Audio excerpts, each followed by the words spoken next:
Zoe is too drunk for this dystopia. Chapter 6. Zoe assumed that someday in the future, she would be able to approach her own property and not feel like she was an intruding peasant who was about to be chased off by a pack of mean dogs. That day had not yet come. It didn't help that negotiating the path to her home did in fact look a lot like sneaking in. While the front was marked by a huge set of ornate gates and a winding path through some very expansive and lethal landscaping, she never went in that way. Getting to the rear garage entrance of the Casa de Zoe meant driving past the turn that led to the estate, Livingston Boulevard, and continuing for a few miles beyond the point where Zoe's sprawling lawn became a patch of man-made woods. Then they turned down a gravel road that led directly to a pond and simply ended, as if it was parking for visitors who wished to stop and feed the ducks. In reality, it was the beginning of what her people called the Kulgrinda, named after the ancient hidden roads that lay under the swamps of Lithuania, forming paths that were safe for locals but lethal to invaders. The sedan drove directly into the pond, as a few inches under the mossy water was a polymer bridge anyone could drive across if they knew the irregular S-shaped path. If not, their entire vehicle would wind up submerged, with the front end wedged into the thick mud at the bottom. Any vehicle would be watched along the way by the resident mallards, most of which were not real, but rather mechanical decoys with cameras that would alert house staff of any unauthorized visitors attempting the crossing. Once safely across, the path through the woods was winding and narrow, and, at 3 separate points, appeared to come into another dead end, one of which was a fallen white fir tree that, upon recognizing an authorized vehicle, would lift itself out of the way. If you made it through, you would arrive at what appeared to be a mossy boulder the size of a house. When an authorized vehicle pulled up, the rock would rise and reveal the downward ramp to the estate's parking garage. Or you might show up to find that the entrance was already standing wide open, as was the case when Zoe's armored sedan rolled up today. "It must not have closed behind us," said Wu, studying the yawning entrance for signs of ambush. "Wait here." Zoe, Will, and Echo waited while he ventured on foot into the garage, Zoe browsing through blink feeds on her phone. This wasn't that unusual of an occurrence. A sensor was supposed to automatically close the rock behind them upon leaving, but sometimes pine needles blew in front of it, making it think there was an obstruction. Wu returned and gave the all-clear, and they rolled down past 24 gleaming vehicles that Zoe had never driven. That had been her father's thing, exotic sports cars that could go nearly 300 miles an hour and whose tires alone probably cost more than any home Zoe had ever lived in as a kid. She needed to do something with those cars, but wasn't sure what. Auction them off? Give them away? Put a brick on the accelerators and watch them fly off a cliff, one after the other? Just another of the 1,000 things on her to-do list. Zoe, Will, and the rest of the team had been scheduled to gather for a noon meeting at the house, but not to discuss the beef factory ambush or the missing sex workers. This meeting had been scheduled in advance of both incidents, to discuss the 2 huge events that had been dominating Zoe's time and energy for the past couple of months. The music festival in the desert, complete with the Sunday evening appearance Zoe had been so profoundly dreading, and the stupid mayoral election on the following Tuesday. When Zoe stepped out of the elevator, it opened behind a sliding bookcase, keeping her father's ridiculous design philosophy. She told Echo she'd meet everyone in 20 minutes. Then she veered off down the hall and up the huge twin staircase in the foyer, finally stopping at the bedroom belonging to her cat, Stench Machine. Zoe had no idea how the press found out Stench had his own room, but she'd never heard the end of it. What difference did it make, if the bedroom already existed and would otherwise sit empty? She got on the floor and took time to apologize to the cat for leaving the house, which was one of Zoe's habits that he found intolerable. Then she stopped by the bedroom of her other, newer cat, Knockoff, thinking that if the press found out she had 2 cat-dedicated rooms, they'd crucify her. But the truth was, this was done out of necessity. The cats hated each other due to a series of bitter differences that would seem irreconcilable even to a UN arbitrator. Back in the hall, she ran into Carlton, holding a basket of laundry. "Miss Ashe," he said as a greeting.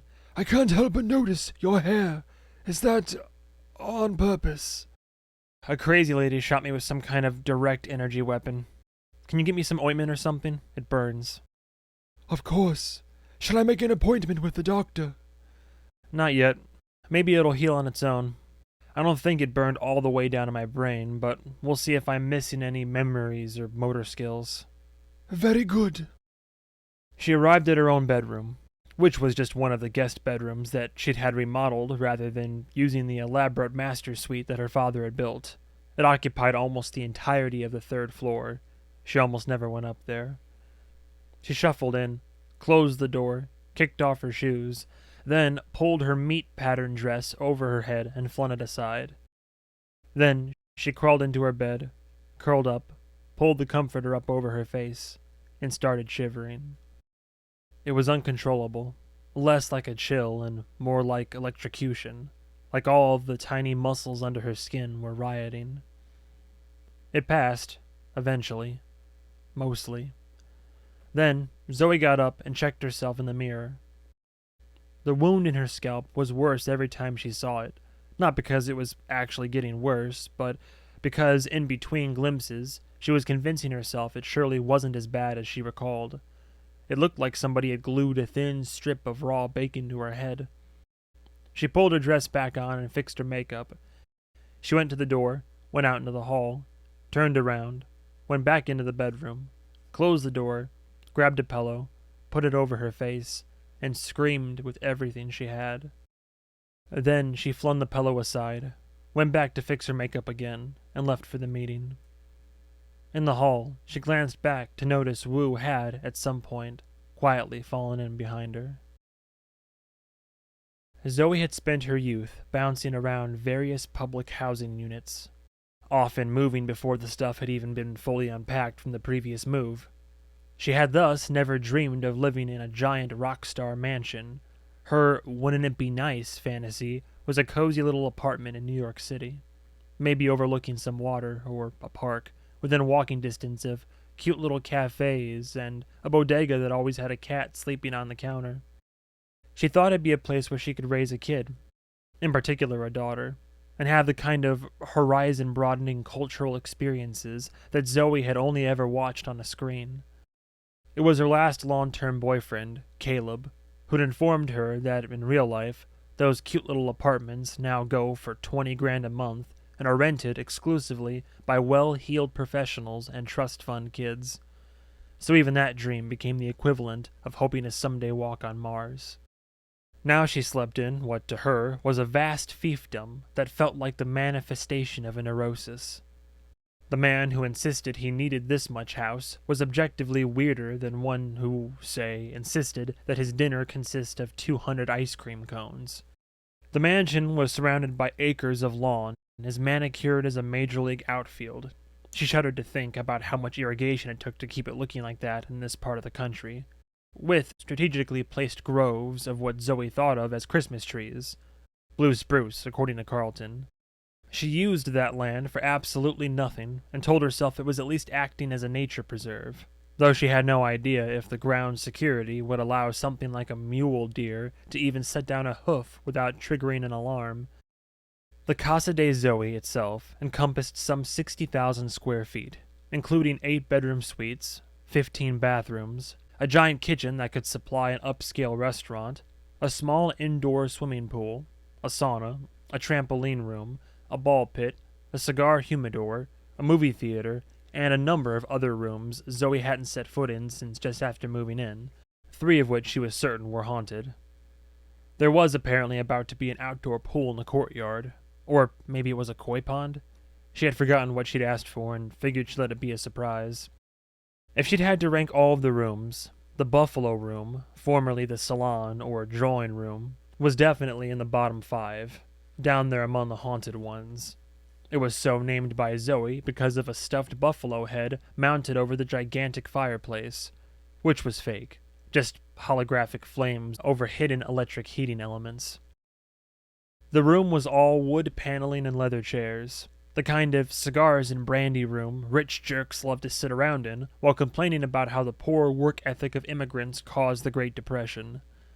These days, it was one of the rooms in which the public assumed the suits met to pull the strings on the city's proverbial puppet show, and, well, they weren't entirely wrong.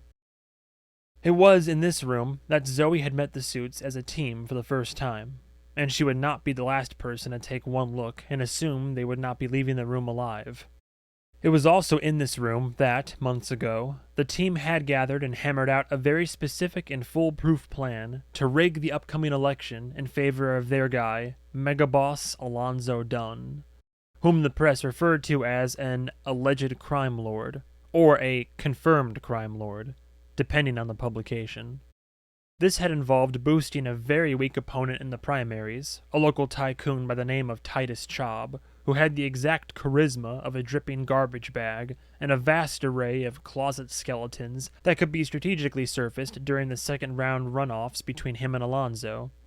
Everything had played out according to plan, until 6 weeks ago, when Chaub landed himself in the hospital after a bout of what can only be called an outburst of blimp rage.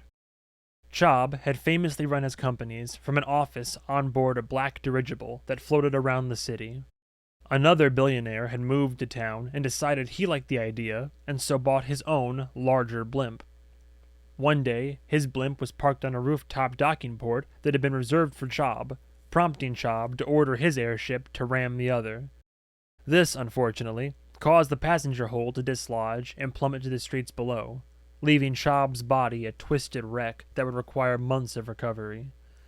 The announcement that he was dropping out of the race was delivered on camera by his son, possibly against his father's wishes. This triggered a wave of conspiracy believers to blame the incident on the suits, possibly because incapacitate opponent in a slow-motion blimp duel is exactly the type of plan Zoe would have come up with. But all this did was allow the party to swap in the next closest finisher from the primaries, Leonidas Damon, a man who had none of Chaub's weaknesses, and for whom the suits had no active plan of attack. He was also boosted by voters who rallied around the fallen Chaub, again under the assumption that his injuries were due to evil machinations by the opposing party and not his impulsive decision to risk his own safety in a violent airborne blimp down.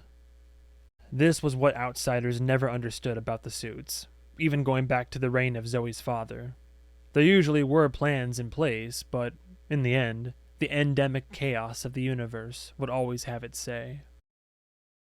Zoe headed directly toward her lone addition to the Buffalo Room, a giant beanbag chair that now occupied easily a quarter of the floor space.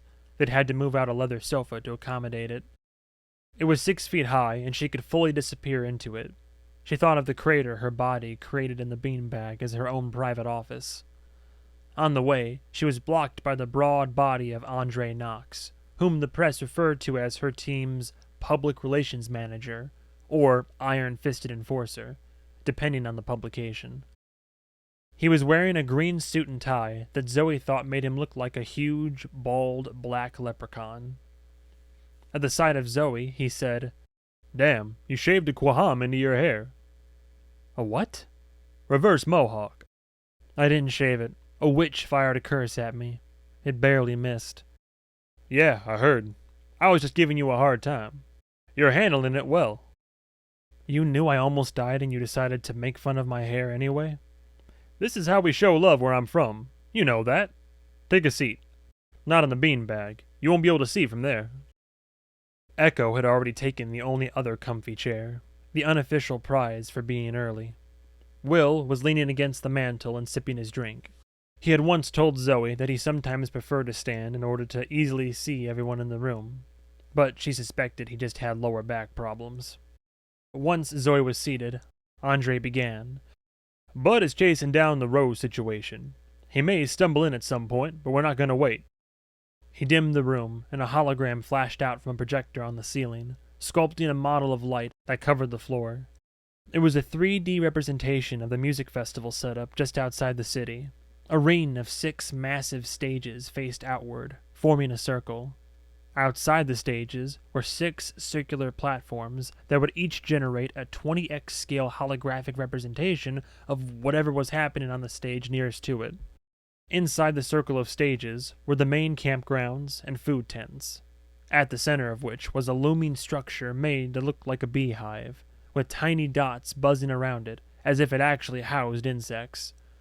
Oozing around the floor of the glowing model was a carpet of squirming pixels, like an ocean of maggots. "All right," announced Andre. "Day 2 of the Desert Catharsis Music and Art Festival, held in Utah's scenic West Desert, 5 miles outside city limits in lovely Beaver County. 120 acts, twice that many vendors, and 10 million headaches." "Can't we just skip this part?" asked Zoe. "We already know this. It's been the subject of like 100 straight meetings. Or are you doing this intro again just to show off your laser light model?" Andre glared across the holographic beams. "Do I disrupt the energy of your meetings? It's hard enough for me to speak up in front of a group. I have to be heckled while I do it?" Echo said, "We can skip right to talking about the election, if you'd prefer." "Oh God. Yeah, Andre, talk about the concert as long as you want. And the holograms look good. You even animated little people in there." "Those are not animated. This is a live look at the current position of all 213,529 human beings on festival grounds. Sorry, 28. One guy just left. This includes live biometric data of every single individual, including the current heart rate, level of agitation, and intoxication." "We can even tell you which of them have full bladders," added Echo. "And we obviously didn't make this for the meeting. It's a visualization feed from the live monitoring software." "And as far as the election goes, the two subjects are not unrelated, which is what we're here to talk about, as I would have explained had Zoe not so rudely interrupted me." "Sorry," said Zoe. "Too late. You're now dead to me. If anybody else interrupts, I'm canceling the whole festival. Now, as you all know, we have one goal, which is to prevent a whole bunch of kids from having to get hauled away in ambulances, or in whatever truck they throw you into if you're already dead before the ambulance gets there. That, of course, is the main challenge of Catharsis every year. But this year, the music festival ends Monday morning, and the mayoral voting begins 24 hours later. So now we got some slimeball candidate Leonidas Damon doing a surprise voter registration drive right there on the campgrounds. We were unable to dissuade him. And that means Alonzo will have his volunteers doing the same by this afternoon, and both parties will bring their own security. You can see where this is heading. The alcohol, hormones, and music are already whipping the crowd into a frenzy. You throw political tribalism into the mix, and you got yourself a powder keg." Zoe muttered, "I think I need a drink." Zoe's company organized and sponsored Catharsis at a tremendous loss every year. The tickets cost less than a bottle of water at other music festivals. Her father had believed that this type of thing was another kind of investment, figuring that being known as the fun oligarch could be useful should the time come for the people to elect a government that was actually capable of, say, regulating local business. Last year, there were 2 fatalities. One when an audience member jumped off an amp tower, incorrectly assuming the crowd below would catch him, and another when a pyrotechnic malfunctioned on stage, killing a bassist. The first 24 hours of this year's festival had been unblemished, but no one had taken that as a reason to relax. In theory, the presence of the mayoral candidates shouldn't have changed the equation, since when do a bunch of college kids on hallucinogens care about municipal politics? But Leonidas Damon was a celebrity, a blink pundit famous for his rants about ridding the world of filth and immorality. So, no, the festival kids didn't care about the office of mayor, but they had very strong feelings about Damon and his movement. The smirking kids who wore his bombastic t-shirts generally knew not to wear them to certain neighborhoods. As for Zoe, she was scheduled to appear on stage on Sunday evening, right before the headliners would usher in the festival's climax. This had been the big red circle on her calendar, the event she'd been dreading so much that she'd spent months frantically changing the subject every time it came up.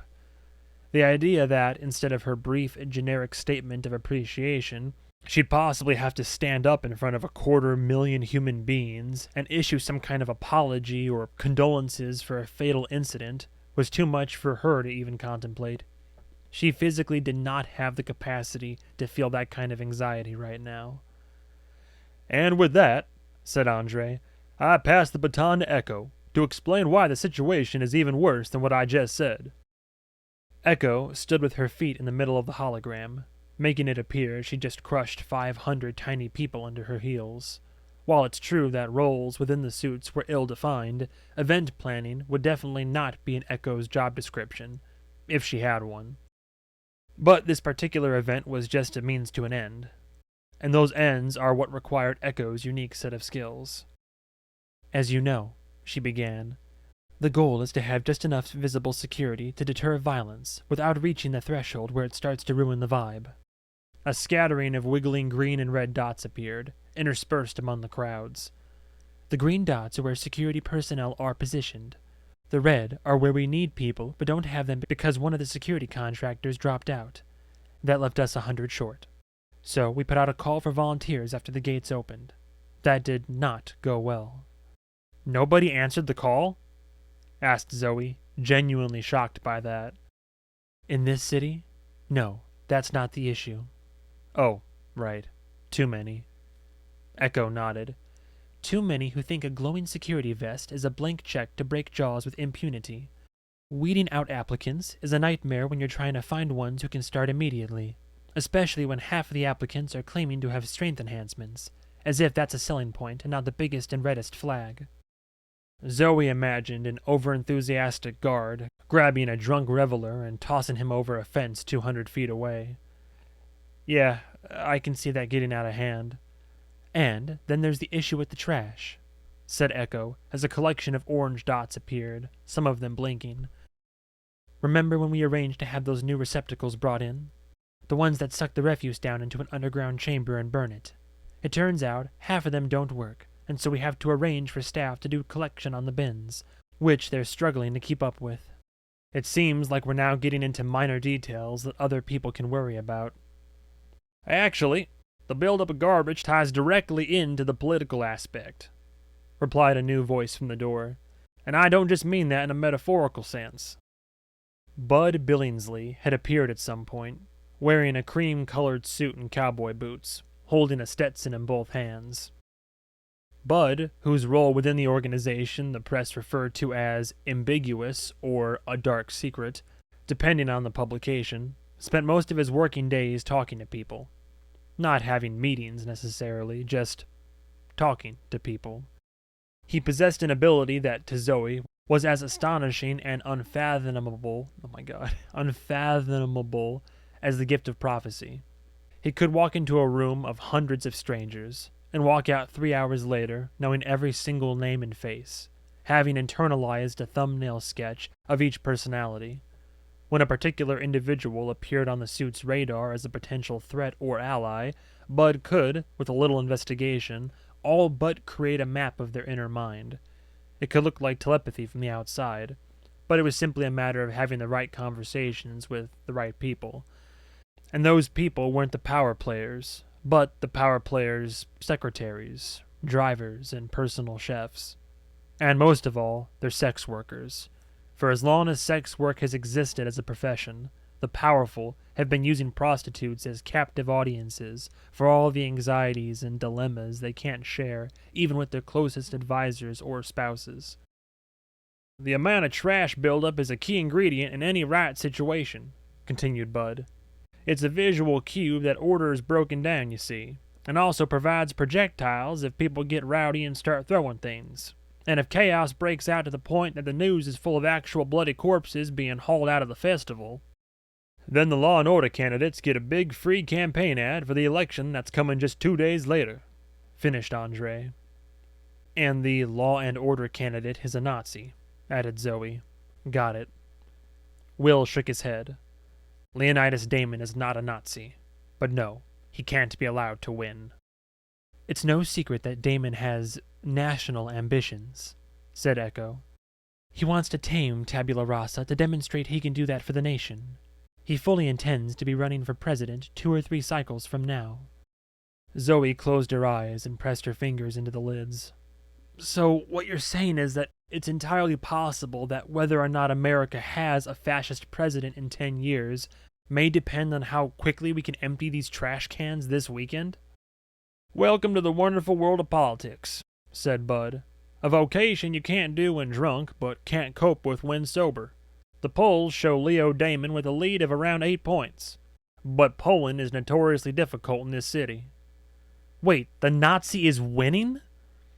He won't win, said Will. And he's not a Nazi. A Nazi is someone with very specific beliefs, and Damon diverges in ways we can't ignore. How do you know he won't win? We'll do what we have to do. But that just brings us to the business with the missing girls. It does? How? I said back at Chalet that the situation may be more complicated than it appears. I think Damon is going to try to pull a Monday surprise to swing the vote. There's no secret that anti-prostitution groups and Damon's campaign want the same thing. He may be using them. For what purpose? Asked Zoe. This was the kind of diabolical thinking she could never quite wrap her head around, but Will seemed to find it alarmingly easy. I'm not sure, answered Will, but I'm going to go way out on a limb and predict that Bud was running late because he has news, and that this news is that Mr. Leonidas Damon wants to meet with us. Bud smiled, nodded, and said, He wants to meet, but only with Zoe, and he wants to do it at his home. Just her at his place, or no meeting. He'll do it today, before he and his people have to go set up for tonight's debate. Zoe felt her mouth forming the words, absolutely not, but knew that would only end in Will explaining in clear, irrefutable logic why she couldn't say no to meeting with maybe the one person on planet Earth she most wanted to never share a room with. Not if they wanted to find Rose and stop whatever convoluted machinations this snake had dreamed up in his snaky brain. Zoe touched the stinging bald strip on her scalp. Would I be safe there? He's saying I can't even bring Wu, right? Will said, It wouldn't serve his purposes to physically attack you, no, not directly. But he may attack me indirectly. I believe he already did. The lunatic who gave you that burn on your scalp somehow got $2 million worth of augmentations, and she didn't put it on a credit card. Our best guess is she got the procedure done gratis, and that the clinic was reimbursed on the back end with dark money funneled from Damon's side. Hold on, so this morning was an assassination attempt? Why don't we just attempt him right back? Bud shook his head. It's doubtful he specifically intended that outcome. It's more about creating headaches for us. Was that a pun, Bud? Not at all. See, that's another example of an unintended consequence. The point is, said Will, there's no reason your safety would be particularly at risk in this meeting. He turned to Bud. Tell him she'll be there at 2. He looked to the rest of the room. Anything else? Yes, actually. That was Wu, speaking up from the back. Everyone turned. This was literally the first time Wu had ever spoken up at a meeting, and it had clearly unsettled everyone a bit. This morning, there was something glaringly missed in our threat assessment regarding Zoe's safety. Everyone else seemed satisfied to simply move past it. So, let me ask this. Aside from what was just discussed, are there any threats I should be aware of?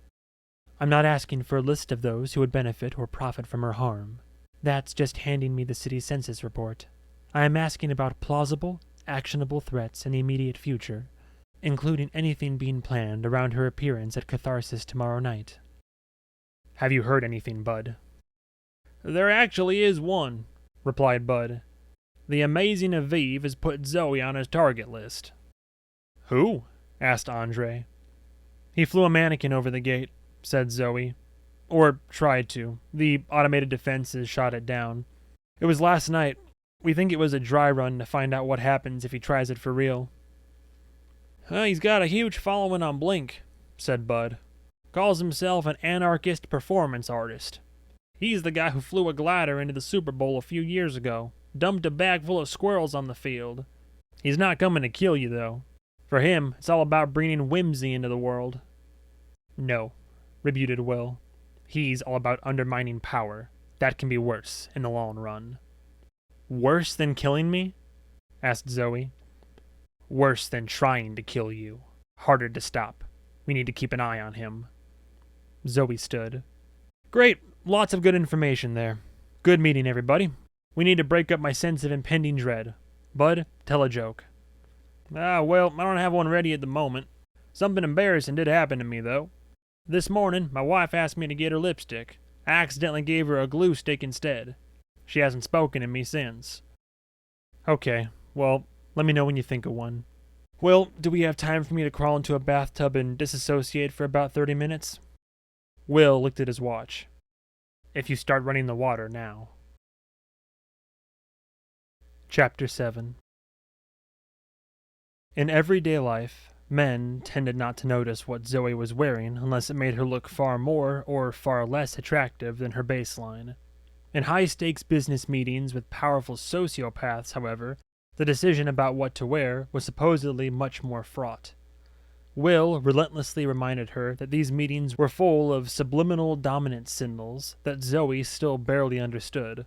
Rules these guys apparently learn in business school or while apprenticing for their rich and powerful fathers. Those rules were, by design, incomprehensible to outsiders. Strivers projected power with tailored suits, while billionaires showed up to these meetings in sweatpants, projecting that they didn't have to put out the effort. Overt status symbols are a minefield because, by definition, they only work on those below you. No billionaire is impressed by a celebrity brand, so showing them off can play like an insult rather than an attempt to put your best foot forward, and so on. As a result, Will was obsessed with how whatever Zoe wore represented the company or her mindset, how certain jewelry signaled new money, or how a color of shoe would imply to any woman in the meeting that she was there to steal their husbands. Will knew 100 of these rules, but seemed to not know the most important one. When Zoe was meeting with a certain type of man, there was simply no winning. If she dressed to look her best, emphasizing her chest and squeezing things in the middle to give her some kind of feminine shape, they'd immediately think, "This devious temptress is trying to brainwash me with her cleavage." If she dressed as a businesswoman in a pantsuit that turned her body into a shapeless tweed sausage, they'd either treat her as a stodgy spoilsport or act like she was invisible. What Will couldn't or wouldn't grasp was that, among these men, Zoe's body was her outfit. They interpreted intentions via the possession of shapes. Of course she wanted me to treat her like a piece of meat. Why else would she have left the house with those boobs and that butt? So today, she pulled on her favorite pre-inheritance black jeans because they were comfortable, and a cream cable-knit sweater because it was chilly outside. If the signal this sent to Leonidas Damon was that she didn't particularly care how he thought she looked, well, that was perfect. The contingent to accompany Zoe to the meeting was Will and Bud, and of course her bodyguard, Wu, with the understanding that all three would have to stay in the car once they arrived. The car, incidentally, was white. This was a new development, and itself had been the subject of multiple meetings. Her father had a preference for armored black sedans with tinted windows, letting it be known to bystanders that the vehicle contained a celebrity, a captain of industry, or a crime lord, or in Arthur Livingston's case, a combination of all three. Zoe, on the other hand, felt like those were the vehicles of Hollywood villains, and that intimidation shouldn't be the goal of her public presence. She had lobbied for garish pink for the new car, but Will had said that would draw too much attention. Wu had agreed, and the compromise was a new pearl-white sedan that looked dignified and stately, but that also could, in an emergency, unleash death in a dozen different ways. Even if everyone in the vehicle was killed, the car's automated defenses would keep going in the name of vengeance and/or spite. They were in view of the towers downtown when Bud, studying his phone, announced, "There may be news soon on the missing girls. It sounds like they might have a statement from a supposed perp. Some kind of video." "Well, that's bad news," said Zoe, considering the only good news would be finding the women alive and unharmed, right? "Information is incomplete, so I don't want to speculate, but you might, in fact, want to prepare yourself for the worst." Will rubbed his chin, thinking, "Well, let's hope we see it before it gets to Damon's place. I don't want him knowing the score before we do. The worst thing that can happen in a meeting like this is an information imbalance." "That doesn't make sense," said Zoe. "We're literally going there to ask him for information." The sedan had rolled up to an intersection. The spotlights, as usual, blasted holographic advertisements, words floating across the street announcing that there were better ways to travel, rent a helicopter, or a luxury massage van. The ads never promoted walking. "Remember, Damon has no motivation to give us the truth," replied Will, "unless it weakens our position. If it's information that alters the leverage in the situation, it would be better to know and play ignorant." "What's this guy like? Behind closed doors, I mean." "Has a wife and 4 kids," said Bud. "He made his name as a political pundit, doing streams from crime-ridden neighborhoods around the country, making speeches about the right of civilization. He moved here to raise his profile, as he reckoned no city does violence and vice like Tabula Rasa. As for what he's like in private, in my experience, guys like this just switch one mask for another." "What's his wife like?" Zoe was interrupted by a warning alarm. A series of red messages flashed across the windshield in front of Wu. Bud leaned forward, peering through the windshield. "Well, there's something you don't see every day." A trio of heavenly figures were descending over the intersection. They were wearing flowing white cloth with ribbons that undulated even though there was no wind, like they had built-in fans to achieve the effect. "Those are the angel drones the Liberators use," explained Will, in case anyone in the vehicle thought that they were being visited by real heralds of the Lord. Zoe asked, "Are they armed?" Wu was examining a diagram on his windshield. "They're rigged to throw projectiles." "If their plan is to hurl holy hand grenades at us," said Bud, "they'll succeed only in destroying all the bystander vehicles while we're barely inconvenienced. That is, unless the vendor was lying about this car's capabilities." The drones floated down and encircled the sedan. Where their faces should be were black glass spheres that Zoe found terrifying. Then those spheres filled with holographic faces, young women whom Zoe recognized. These were their missing sex workers, portrayed as avenging angels. Then their mouths opened, and their voices rang out in a chorus loud enough to shake the ground. "Our blood is on your hands. Our blood is on your hands." Over and over. Zoe said, "What blood? We don't even know that they're dead." "What are our countermeasures here?" asked Will. Wu shrugged. "I can knock any drone out of the sky with the push of a button." "What measures are we countering?" asked Zoe. "They're exercising their freedom of speech. The weapons in this vehicle are to thwart assassins, not critics." "Our blood is on your hands. Our blood is on your hands." The angel directly in front of them hurled a red object in their direction, and for a crazy moment, Zoe thought it had chucked a tomato at the windshield, like hecklers used to do in old-timey cartoons. It impacted, and a splash of crimson sprayed across the glass. If it wasn't blood, it was a perfect imitation. Another hit from the side. The angels were hurling capsules that burst on impact, covering the white car in vivid arterial splatters. Wu had seen enough. He tapped a button on the dash, and a pulse was generated from somewhere deep in the vehicle, an invisible wave that made the hair on Zoe's arms stand on end. Each of the angel drones fell to the pavement. The light turned green, and they rolled through the intersection, the sedan crunching over one of the angels. Zoe wondered if the missing woman's face was still on its display when their tire shattered it. The windshield automatically cleaned itself, giving them a nice view of the red splattered hood, which looked like they just plowed through a herd of elk. Zoe said, "They're telling us the missing sex workers are dead, right?" "We just got the video," replied Bud. Well, there she is." He gestured out the window, at the row of towers along the streets ahead. The buildings were skinned with screens that ran a synchronized broadcast that scrolled from one skyscraper to the next. What it was displaying now was a mass of gore in the shape of a person, pixelated just enough to make the titillated viewer want to go look up the uncensored version on Blink. The mass of gore was screaming, the female victim still conscious as parts were being extracted. Zoe looked away and said, "Is that Rose?" "No, it's the first one that went missing. Name is Violet."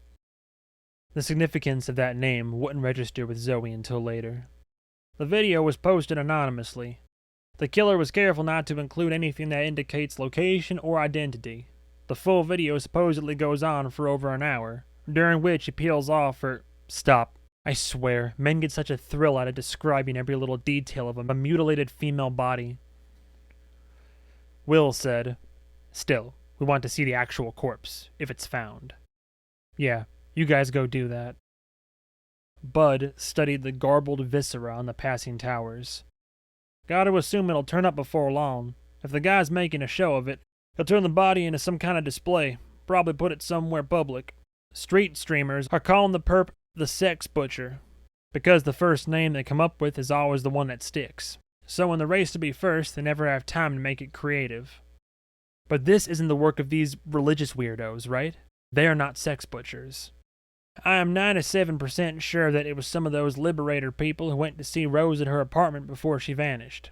As for what that means, or how we got from there to here," he gestured at the lurid horror splashed across the skyscrapers. "That's the conundrum." "Conundrum," muttered Zoe. She looked into the side mirror and saw the blood dripping down the door panel. "Can we get this stuff off the car?" "You want me to stop at a car wash?" asked Wu. "No. I guess I was hoping you would push a button and a little robot would come out and squeegee it off." Will said, "I'm going to take a wild guess and say this is the visual Leonidas Damon wanted, and that we'll have a camera ready to capture us rolling up to his gates in a blood-soaked luxury car. Political imagery tends not to be a study in subtlety, and arranging that little ambush would have been as simple as him telling the Liberators we were coming, but we'd lose a solid hour stopping to get it cleaned, at the minimum. He could use that against us just as easily, pointing out that while he was waiting to meet with us about the critical issue of sex worker safety, we were off polishing our armored sedan." "Just take me to the meeting," said Zoe. "All things being equal, I just choose not to play his stupid game." It was clear Will had something he wanted to say about that, but was choosing to stay silent. He actually didn't need to say it, because he'd said it many times before. Some games, you're playing whether you choose to or not. The boundary of Leonidas Damon's subdivision was marked by modest gates and a bored guard in a booth, neither of which would have much to say about their armored sedan if they decided to ram their way through. Gates like these were more of a declaration of status, which was the real deterrent. Rob or vandalize these homes, and there'll actually be a price to pay. The subdivision was close enough downtown to see the towers, but far enough away to be spared the noise, and, Zoe figured, most of the crime. These were the homes of corporate attorneys, surgeons, hedge fund managers, people Zoe would have considered fabulously wealthy just a year and a half ago, but who now couldn't afford to even attend her fundraisers. Bud said, "You see the water? All these houses are connected by one big community swimming pool, like a creek that snakes around behind them all." The gatehouse was on a little bit of a hill, and she could, in fact, see bits of the pool winding behind the tightly packed houses below, like a turquoise ribbon tossed on a floor. She muttered, "Cool." These gates were as far as Will, Wu, and Bud could go. They had been told that someone would come to pick up Zoe, so now they were waiting. She knew without being told that Leonidas Damon's demand to meet at his home was a power play, and that this wait was just a part of it. An invisible boa constrictor was squeezing her chest, what Zoe had come to call her anxiety snake. It showed up any time there were too many proverbial alarms sounding from too many directions. She tried her relaxation breathing exercises, and Will noticed her doing it. "Your role here is minimal," he said. "You're not going to get anything out of this guy that he doesn't want us to know. He'll have something to say, whether it's true or not. Just listen. Say as little as possible, and we'll figure out what it actually means later." "You still have this little confidence in my ability to have a conversation with a power-hungry turd, even though that's pretty much all I do, all day, every day?" "That's not what I'm saying. Damon's entire campaign depends on selling himself as the lone solution to the city's chaos. He'll probably try to antagonize you into acting rashly, doing something that proves him right. He may try to take credit for the missing girls, even if he had nothing to do with it. He may try to bait you into threatening him. I'm saying you want to keep your role minimal, as a strategy. So all I have to do is not take the bait. I can do that. It's the hardest thing in the world, in my experience. Remember, if your father had been better at not taking bait, he'd probably still be alive. As always, go back to the basics. How does the other party want to project themselves into the world? Figure that out, and you're 90% of the way to predicting how they'll act. And this guy wants to rid the city of crime. What? No. Zoe, listen. Because this is everything. There's nothing in Damon's platform that involves preventing crime from happening. His promise is that he will inflict harm on the bad guys. Big difference. Bud added, "It's like the old joke about the hunter and the bear." "I don't think I know that one," said Zoe. "It's kind of blue, if you're okay with that. A hunter goes out into the woods, finds a bear, shoots at him, and misses. The bear lopes over and says, 'You just tried to shoot me. Now there's going to be consequences. I'm going to bend you over this log and have my way with you.' So he pulls the hunter's pants down and does just that. The next day, the hunter comes back with a bigger gun, a big old elephant gun. He finds that same bear, shoots, and misses again. The bear pounces and says, 'You never learn, do you? Just for that, I'm going to force you to give me a blowjob.' So he does just that. The next day, the hunter comes back with an even bigger gun, a bazooka. He shoots, not even close. The bear comes over, grabs the hunter, and says, 'You don't come out here to hunt, do you?' Instead of laughing, Zoe said, 'I need the rest of the day to figure out how that applies.' "The point," said Will, "is that if all crime disappeared from the city tomorrow, people like Damon would have to find a way to bring it back. The harsh measures are the end, not the means. But right now, it means you just need to stay cool." He nodded toward a golf cart that was rolling up to the gates from the other side. "Looks like they're here." Chapter 8. The cart that came to pick up Zoe was driven by a woman in her 40s, wearing a pantsuit the color of a clear sky and the expression of someone who finds all sky colors disappointing. The iron gate slowly rolled shut behind Zoe as she went for a handshake. "Hi, I'm ZOEY ASHE. I'm here to see Leonidas." The woman did not shake her hand, just nodded to the passenger seat and said, "I'll take you to him." Well, this was off to a great start. Zoe climbed on board, trying to figure out if this was Damon's wife. She'd seen her in political ads and at campaign appearances, but Zoe wasn't great with faces, especially when she was used to seeing them wearing that inhuman alien smile political wives defaulted to when the cameras were on. They were rolling down the middle of the street, and only then did Zoe notice that there were no cars here. The electric carts were parked here and there, but the streets were mostly pedestrians and bicycles. "Oh, I love the car-free neighborhoods," said Zoe, trying to fill the silence. "If it had been up to me, the whole city would be like this. I always pictured the perfect city as being like a big college campus, all the stuff you need connected by sidewalks, with green areas where people can lounge under trees and read a book or throw a frisbee around."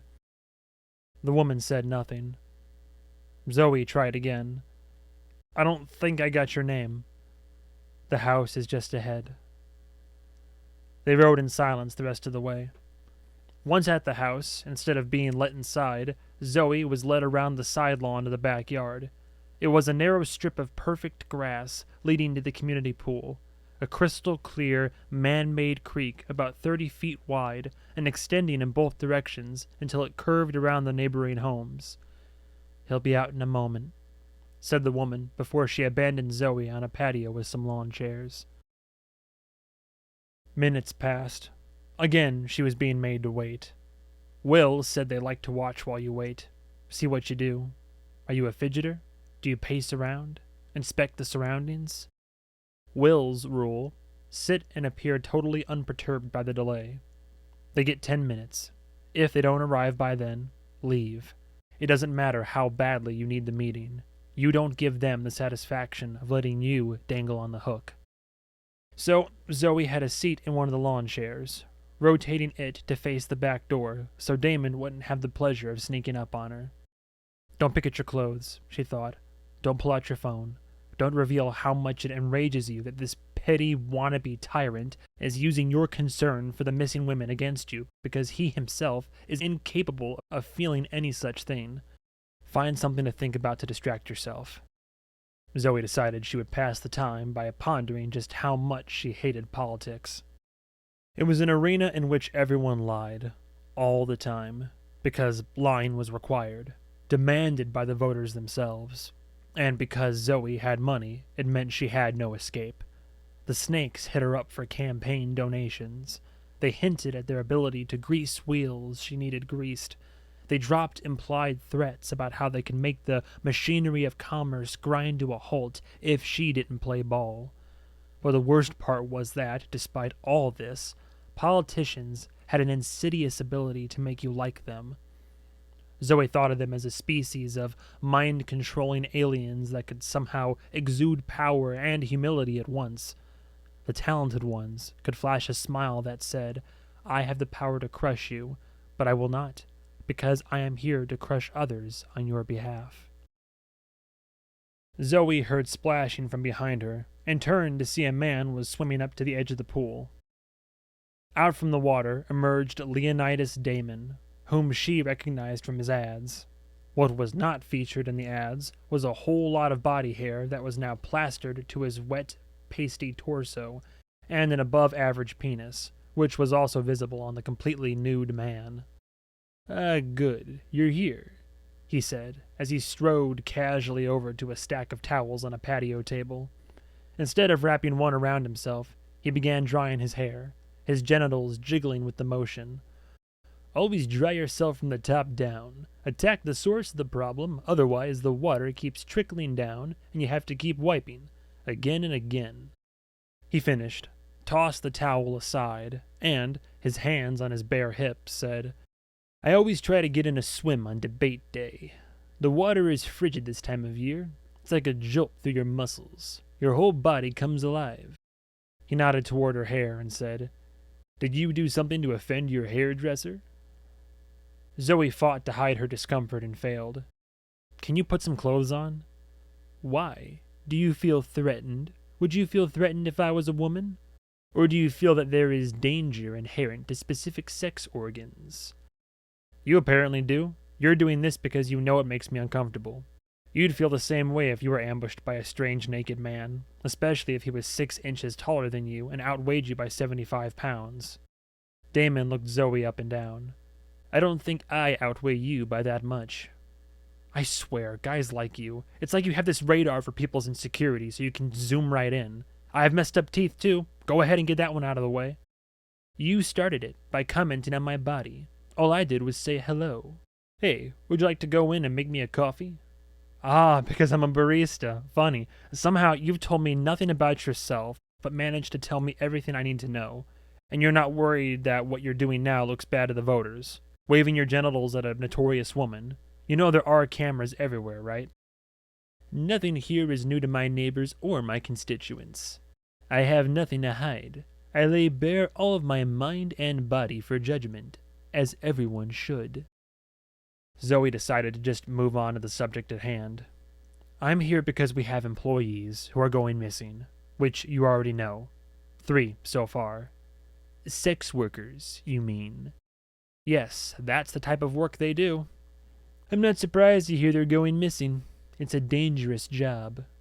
"It's dangerous work because certain people make it dangerous. Your anti-sex work protesters, or whatever they are, showed up, and, soon after, women started going missing. This last one who disappeared, Rose, was seen talking to your activists right before." "My activists? Did they tell you they work for me?" "You've built your campaign on banning the brothels. These people all wear your campaign buttons. They have front row seats at your rallies. They're yours whether you claim them or not. You're both part of this movement to reclaim our streets for Jesus." "Ah, I see your confusion." Damon grabbed a robe off the back of a nearby chair, apparently feeling like he'd made whatever point he was going to make with his exposed reproductive organs. "You think I want to ban the whores because they offend God. I want to ban them because they're objectively terrible for society." "Again, it's only terrible because people like you make it so. It's the same as how you just made fun of me for working in a coffee shop. You want coffee, you want coffee shops to exist, you want people to work there, but then you have open disdain for the very workers you just admitted you need. What is that? This requirement that people, especially women, have to do their jobs, and then, on top of that, have to be a receptacle for your rage." "Oh, so you see those 2 jobs as equivalent, do you? What would you charge to let me have sex with you right now? Would you do it for 1,000? You've got a wide jawbone. That means high testosterone. Hair on your arms. Got that big ass from your Armenian father. I bet you can really go to town. Ah, you're back to the misogynist playbook. Okay. So you agree that the suggestion that you would have sex for money is inherently insulting. You can feel in your gut that it's wrong. You'd be sick at the thought of your daughter doing it, or your sister, or your mother. My mother did do it, said ZOEY, her plan to say as little as possible already falling to pieces. I bet she doesn't now, since she has your money to live off of. ZOEY took a slow, deep breath. You and I both know, she began quietly, that this kind of work is going to go on, no matter what we do or what we think about it. The only difference is if we keep the workers safe or force them underground. So, getting back to the point, are you saying you know nothing about the missing women or the group that was in suspicious proximity to the events in question? Have you ever seen Will Blackwater put his dick in a cow? ZOEY heard herself say, "What?" before she could stop herself, revealing that he'd thrown her off balance, which of course had been the point. Have you ever seen Will Blackwater penetrate a cow? You've clearly got some bit planned, so instead of making me answer, why don't you just get on with it? Last week, when that tabloid drone caught you people having $1,000 steaks at that rooftop joint downtown, the place where they boil the fillets in 300-degree butter, I bet that meat didn't come from a vat. It came from a living cow. I have no idea what that can possibly have to do with the subject at hand, but I'm sure you're just bursting to tell me. Are you comparing our sex workers to cattle? I'm saying it's interesting you think having intercourse with a cow is disgusting, but it's not disgusting to cage and kill one. What are you trying to protect? Its bodily autonomy? You think the owners ask a cow before inserting tools into its orifices to inseminate it? You think these animals get to choose what partners they mate with, what they eat, how they spend their time, how they die?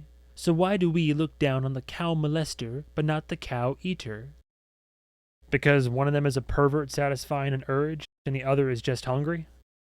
No, said Damon, looking like he was ready to spring the trap.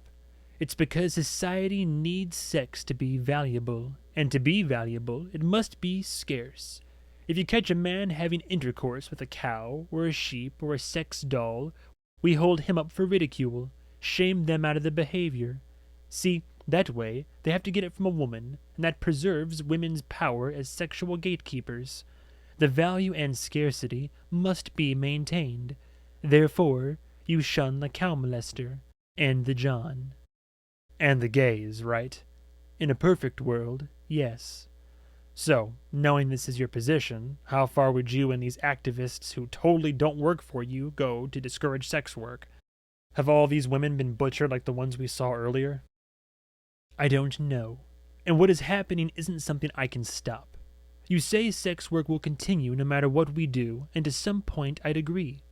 But I say the hatred of the whores will also continue. Women hate them because they rob them of their power. The power of withholding sex until they get what they want. There is a reason the men, the ones who aren't customers anyway, hate prostitutes and see them as subhuman. Sex is normally won by achievement and status, with women handing it out to the men who do the most to keep civilization going. Prostitutes short-circuit the sexual marketplace. If you want to keep these women safe, there's exactly one way to do it. Get them out of sex work. I would laugh if that wasn't so grotesque. Did you drag me out here just so you could dump your theory of everything on me? I swear, in my time as a business owner, that's the most common fetish I've run into. Men spraying their pet theories onto my face. Damon opened a miniature refrigerator on the patio and withdrew a bottle of water. He didn't offer ZOEY one. He sat in a lawn chair and positioned himself so that he was facing her. As soon as he sat, ZOEY stood. Again, they were almost certainly on camera, and any single frame of this conversation could be presented out of context. She was fine with people knowing she'd met with this man, but intended to make it clear with her body language that the meeting was not friendly. If these activists don't work for you, she said, and if we find they have hurt these women, you understand that we will do what we have to do.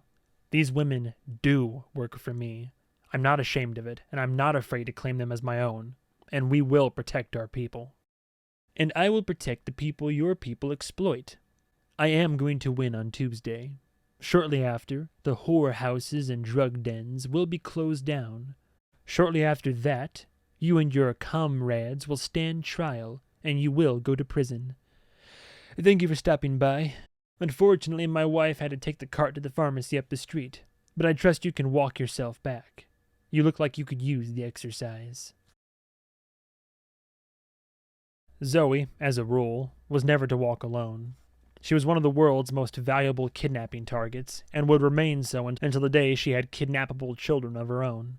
So while forcing her to walk the 4 or 5 blocks back to the main gates, most of it uphill, was petty, it was also a clear breach of her personal security practices, and Leonidas Damon absolutely knew that. This was yet another power play, and, once again, Zoe suspected she was being watched. Would she request her people come inside the gates to escort her out? Would that make her look weak? She glanced up at the sky. You hear me? In her nearly invisible earpiece, Will replied, I do, but there is currently a gun pointed in my face, so I apologize if you don't have my full attention. There is? Zoe began to head toward the gate at a hurried pace. What's happened? Wu told the gatehouse guard that he was going to come through the gates to escort you back to the car. The guard said he had strict orders to prevent that from happening. Wu restated his position in clearer terms, and the guard has now drawn his sidearm and appears to be calling in help. I'm coming that way. Can you see me? Not directly, but the feed is up on the dash. Zoe looked up again. Wu had monitored Zoe from the moment she left the car via a tiny drone the size of a sparrow. One with a camera powerful enough that it could watch her from a mile in the air if it had to. She had no idea how high it was flying at the moment, but she definitely couldn't see it, even against a clear sky. Watch to make sure nobody's converging on me, if you can distract yourself from the guy with the gun in your face. There is only one person walking toward you. It appears to be a teenage girl.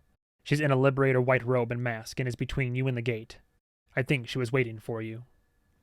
Okay, don't get shot before I get there, and don't kill anybody. Wu now has the security guard's gun, but 2 more have shown up. Discussions are ongoing. It appears Bud may know one of the guards. It's unclear if that makes the situation more stable or less.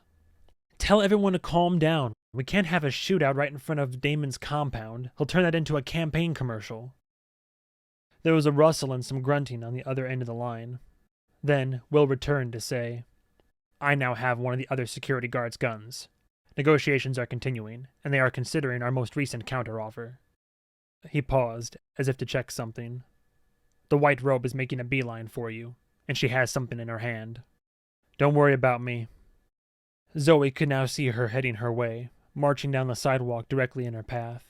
A masked figure that did, in fact, have the build and manner of a teenage girl or a petite woman. If she tries something, the drone will swoop down and stop her, right? It's all automated? She is going to try something. Analysis of her stride and posture implies bad intentions. I can see that with my own eyes. This was Zoe's first time seeing the full Liberator costume, and while the white robe just looked like something from a church choir, the mask, a smooth, white, angelic face, was giving her the creeps. The approaching figure was hunched over and advancing like she just caught Zoe with her boyfriend. Does she have a gun? There was shouting from Will's end, and Zoe thought she could hear Bud saying, I just want you to think about this now. Think about what you're about to do. After a moment, Will came back on. No gun, but... Hold on. 2 more guards have shown up. It seems clear the security staff were anticipating this encounter. They also seem quite certain that we will not take lethal action, and I am beginning to think we may have to demonstrate otherwise. Will had likely said that last part for the benefit of everyone holding a gun on him up at the gatehouse. Zoe still wasn't close enough to see what exactly was transpiring up there. The street made a curve as it ascended the hill, and a tall house was blocking her view. The approaching Liberator walked like she was trying to kick her robe to death. She conspicuously kept her right hand behind her back. It probably wasn't a bouquet of flowers back there, but Zoe had no idea what to do. Stop? Run away? Cross the street? There were no good or dignified options. It was either face down this stranger, or run around in the street in circles with the teenage Liberator chasing after her. Will, The robe is right up on me. What does she have behind her back? I kind of need to know. Hold on. We're preoccupied at the moment. A gunshot rang out from up at the gate. Zoe flinched and came to a stop. The Liberator stopped to glance back over her shoulder at the noise, then turned back and ran towards Zoe. "Hey!" shouted Zoe. "Calm down. Whatever you're about to do—" The Liberator pulled her hand from behind her back, and in it was a red glob that Zoe once again mistook for a tomato, right up until she chucked it, splattering it across Zoe's face and chest. She braced herself for the sensation of, say, acid eating through her skin. Instead, the cold liquid just dribbled down into her shirt. She tried to wipe it from her eyes. "Their blood is on your hands!" screamed the Liberator in a teenage girl's voice. "You offer them up to predators like a buffet. All of them. Rose, Violet, Iris." There was a pulsing buzz from above. Zoe's security drone swooping down. There was a snap and a hiss, and then the Liberator was thrashing on the pavement, blue sparks popping from her shoulder. The drone had hit her with a pair of stun darts. "No!" screamed Zoe, running over to the girl. And it was just a girl. Her mask had flown off, revealing a young face full of freckles. "Go away!" shouted Zoe as she waved her hands like she was shooing away an aggressive bird. "It's just paint. I'm fine." "It's not paint," grunted the girl around her clenched jaw. "It's blood." "It's just blood. Whatever it is, I'm fine." She looked down at the girl. "Are you okay? The darts shouldn't harm you, but the fault of the pavement is no fun." Zoe plucked the darts out of the girl's shoulder, the tiny barbed hooks pulling up the skin until they popped free. In her ear, Will said, "Wu is through the gates and on his way to you. Tell him I'm fine." The teenage Liberator sneered up at Zoe. "Look at all the protection you have. Where is that for Rose? Where is it for Violet? You could have protected them and you didn't." "I don't disagree at all, but it's a real stretch to say I killed them. The killers paid to kill them. You let them do it. Everyone knows." "What? No." The girl sat up and spat in Zoe's face. Then she struggled to her feet and stumbled down the sidewalk, heading back downhill. "Hey!" yelled Zoe. "You should sit down. You're going to fall again." Zoe started to follow her, but then Wu's hand was on her shoulder, urging her back toward the gate. "Come on, we have to go before this turns ugly." She followed him up to the gates, where 4 security personnel were holding guns on 4 other security personnel in identical uniforms, as if Will and Bud had somehow convinced half of them to join their cause against the other half. Will, meanwhile, was sliding into the back seat of the blood-stained sedan with an impatient look, as if Zoe and Wu were making him late for an appointment. Bud was already in the front passenger seat. Zoe ducked into the back, and Wu slid behind the wheel. The car was moving before he even closed his door. The security guards were now too occupied with menacing each other, and barely noticed them leaving. Will said, "The drone got a facial scan of the girl who accosted you. We'll know her name and where she lives in about 10 seconds. Zoe waved him off. "Forget it. Just take me home." Pedestrians were stopping to gawk at the blood-splattered sedan. Zoe felt blood trickling down her neck. Bud asked, "Somebody got a towel?" "It's fine. Take me home. That's all I want. Take me home." Wu asked, "Are you hurt?" That girl seemed to think the killer paid for the privilege. Like, if you go to one of the brothels and pay enough money, we let you murder the sex worker. And I don't think she meant it like a metaphor. I think she thinks we actually offer that. Will grimaced. "It's just another conspiracy theory. Secret menu." "Wait, it is?" Bud nodded. "The theory goes that joints like ours have a formula in mind for the lifetime earnings of a pro, and that those numbers are used to get a secret menu for the rich clients. That if they pay enough, they're allowed to take a pro and not bring them back." "And no," added Will, "we've never had such a program, not even when your father was in charge. No matter how low your opinion of him or his organization, it wouldn't make sense. The entire draw for a brothel or escort service is safety.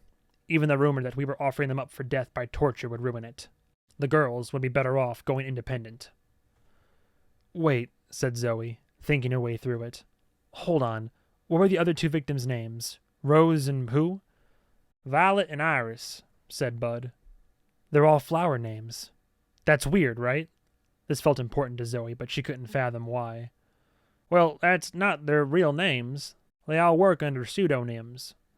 Okay, but do all the sex workers at Chalet use flower names? No, replied Bud. They don't. So, could this guy be targeting victims based on those names?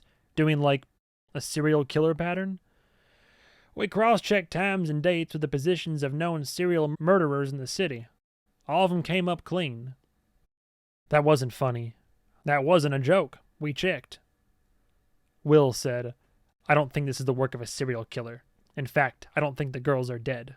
Or at least, not this way. We just saw a butchered corpse, Will, splashed all over the skyline. No, we didn't. We saw a video, broadcast to the public, which means we only saw what someone wanted us to see. I don't understand. Neither do I. But I will. Bud, has Violet's corpse turned up? Not yet. Zoe studied her hand, which was smeared with the blood she'd wiped from her face. Her cream sweater was soaked at the shoulders. She wondered where they'd gotten it from. Was it cow's blood? Pigs? I think I did wind up threatening him a little bit. Damon, I mean. I think it's reasonable to say that he did in fact successfully bait me. He did his bit about how sex work is ruining society. I gave him the line about how we're just giving the market what it wants, but things kind of went downhill from there. I'm not sure how well I came off. He popped out of the water with no clothes on. Did you see that? I'm trying to imagine if I pulled something like that, what people would say. Staring at the passing traffic, Will said, You think the stuff about the market is just a line? It definitely didn't sound as convincing hearing myself saying it as when you say it to me. I mean, yeah, how much choice do these women really have? Do you ever sit down and think about that? Will shrugged. You can think about it all you want. You can sit around and pontificate about why gravity goes down instead of up, why people can be tricked into thinking wine tastes better just by raising the price, or why every civilization on Earth independently invented the dumpling. Knock yourself out. But nobody out there, up in those offices and down on these corners, is sitting around pondering the unfairness of the universe. Markets are about giving humans what they want in the most efficient way possible. It's hard enough just to do that. The fact that half of these sex workers are doing it to support drug habits doesn't bother you? That's why drugs are destructive. They disrupt the marketplace by skewing demand. Arthur hated the drug trade. But so what? When they say prostitution is the oldest profession, they're not joking. The moment the species was capable of comprehending possessions and trade, sex was almost certainly the subject of the first transaction. Zoe's hands were getting sticky. Bud handed her a towel, and she absently wiped blood from her fingers, one at a time. Bud said, A few decades ago, some scientists trained a bunch of capuchin monkeys to use money, taught them that these little metal rings in their pen could be exchanged for food. Soon as the monkeys understood the concept, a male monkey paid a female monkey for sex. Is that real or a joke? Real as my hat. Look it up. They also learned how to gamble, and at one point, figured out how to break into the bin where the trainers kept the tokens. The damned things planned and executed a heist. The point, added Will, is that the demand is there, and always had been, in all times and places. In all cultures, where you find demand, you find people willing to fill that demand. And that's all that matters, said Zoe, trying to wipe blood off her neck. The marketplace. The marketplace excuses everything. Forget about all this other stuff. Love, humanity, emotions. Yes, it's all a marketplace, a series of transactions. Every conversation you've ever had, every relationship, you're offering something in exchange for something. Companionship, social status, sex, validation, security, whatever. You think it's tasteless to refer to it as a marketplace. Most women do. We can pick a different word if that will make it stop clouding your thinking. But right now, there's a billion unhappy marriages in this world because both partners secretly think they're getting the short end of the stick, that they are putting in more than they're getting out. They'll express that resentment in 1,000 different ways, up to and including slitting their partner's throat in their sleep. But they don't dare refer to it as a transaction, because God forbid you use such distasteful language. Well, with sex work, everything is crystal clear. Here's exactly how much the romantic companionship is worth to me. If that's not enough to convince you to give it up, fine. I'll go elsewhere. When the market is allowed to work, everybody wins. Zoe closed her eyes and sat back in the seat, thinking vaguely that somebody was going to have to wipe the blood off the upholstery later. I think that's more naive than anything I've heard a lefty college kid say. And yet, if you reached back 200 years and grabbed some fancy aristocrat and brought him here and gave him one of the middle-class apartments in this city, complete with climate control and movies and 10,000 restaurants that will deliver to his door, he'd murder you before he let you send him back. You can thank markets for that. Zoe tossed the bloody towel onto the floorboard and said, "So what now? We keep trying to track down these women, praying they're alive and that this is all some kind of a hoax?" Bud said, "I've got people on it. Nothing can stay hidden in this city for long. Not from me." Chapter 9. Zoe's shower was designed to be a sanctuary. The glass enclosure was soundproof and could be set to display anything from a peaceful sunrise to a surreal, otherworldly landscape with alien birds undulating in the distance. It could also be set to a scroll of stock tickers and headliners, but Zoe could feel an anxiety attack coming the moment she even imagined being the type of person who couldn't shampoo their hair without monitoring their share prices. This was, after all, just about the only peace she got. Today she set the enclosure to the ambiance of a simple, candlelit room. The shower's nozzles boasted 50 different settings that could simulate everything from a pulsing aqua massage to rough sex with Poseidon. But by far, the best feature of the shower, in her opinion, was that it had a stool. A press of a button made it pop up from the floor, and you could sit and shave your legs, or just close your eyes and let the water pummel your back, as Zoe was doing now, watching diluted red swirl around her feet. Occasionally, some water would splatter up and hit her wounded scalp, stinging like a cigarette burn. It seemed impossible that this day was only half over. The itinerary had originally consisted of 1. Going on a beef factory tour and silently pretending to be interested for the cameras. 2. Attending a boring meeting about music festival logistics while not even bothering to appear interested in that. 3. Taking a long afternoon nap. 4. Sitting through a tedious mayoral candidate debate while wearing an "I'm extremely interested in this" expression, and planning what exactly she would drink once it was over, and finally, 5. Pretending to be sober while sitting through a hopefully short briefing about what was on tap for tomorrow, the day she'd actually been worried about. On the calendar, it had promised to be long and boring. In retrospect, Zoe should have known that days such as these were where your real problems hid, so they could jump out and punch you in the gut. Zoe's people were all in the conference room cobbling together a new security protocol with Wu, since the day thus far had been a string of spectacular failures on that front.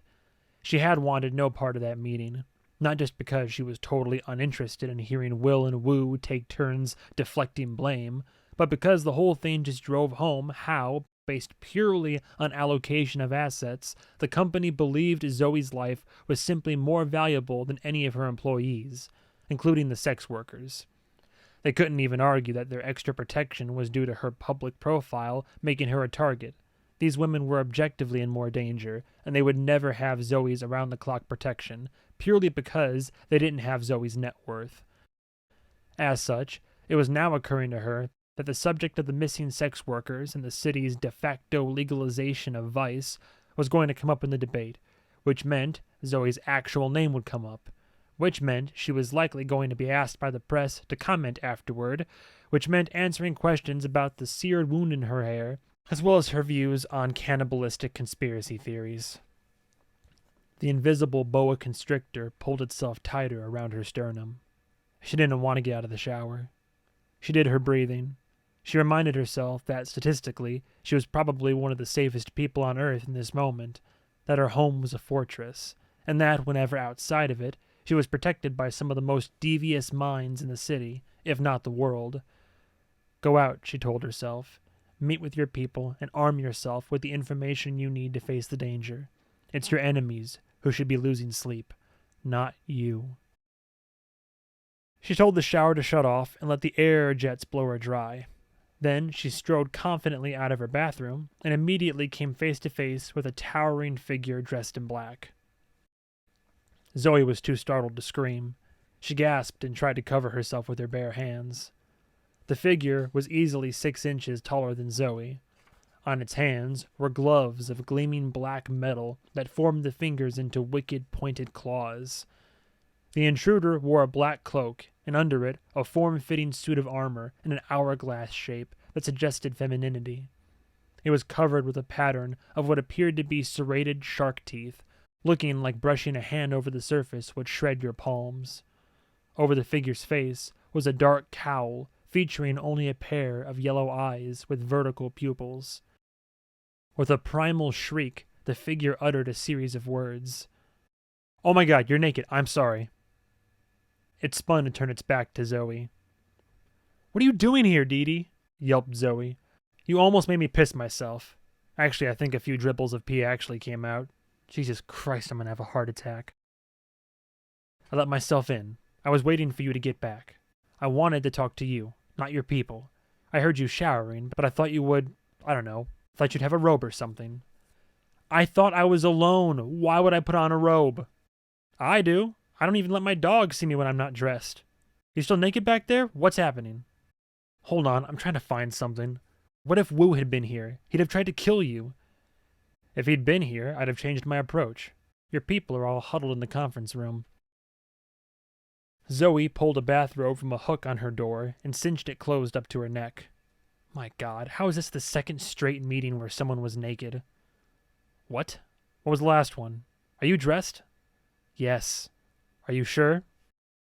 Dee Dee cautiously turned back towards Zoe and pulled off her mask, an operation that was somewhat delicate considering her fingers were talons made of a rigid, exotic material that could rip through a car door. Zoe had met Dee Dee through Dee Dee's uncle, Alonzo Dunn, the aforementioned candidate for mayor opposing Leonidas Damon. Dee Dee had worked security for Alonzo when he was merely a local businessman/crime lord, depending on your perspective, but wanted no part of this election nonsense. She was thus in the process of going independent, and Zoe's team had actually helped get that terrifying black costume made, among other things. "What do you want, Dee Dee?" She held out her gleaming clawed hand, her fingers extended. Then she curled her fingers in just a little, like she was about to slash someone's face off. "That's as far as I can close my fingers." "What do you mean?" "Your implants. I can't make a fist. I can't even hold a cup unless it's a big one. I have to drink with both hands, like a toddler. It started a few days ago. It's getting worse." "I can ask Echo. She might be able to help if it's a software thing. If it's something to do with the surgery or how the parts were installed, you may be in for a bit of a wait. The surgeon who did yours isn't in the industry anymore." "Isn't in the industry?" "In the industry of being alive. He got exploded when trying to install one of the little power packs while it already had a charge on it, or something like that. The point is, we'll have to find somebody who can do it." "I can't make a fist. How can I punch these bastards if I can't make a fist?" "You can karate chop them or something. It looks like that would still hurt, or slap them around." "This isn't a joke, Zoe. We told you there were risks. All this stuff is experimental. We'll get it fixed. Is that the only thing you came for? You had to know that I'm not the person in this organization who knows the most about augmentation gadgets."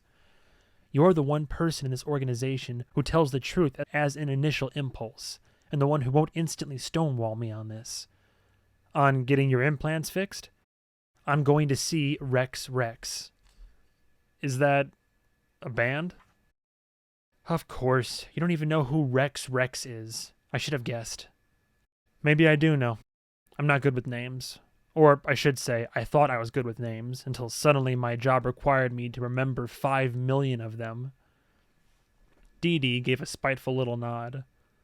"Will hasn't told you about him." It wasn't a question. "It's possible he has, Dee Dee. I have a lot of meetings. Remind me what his deal is again?"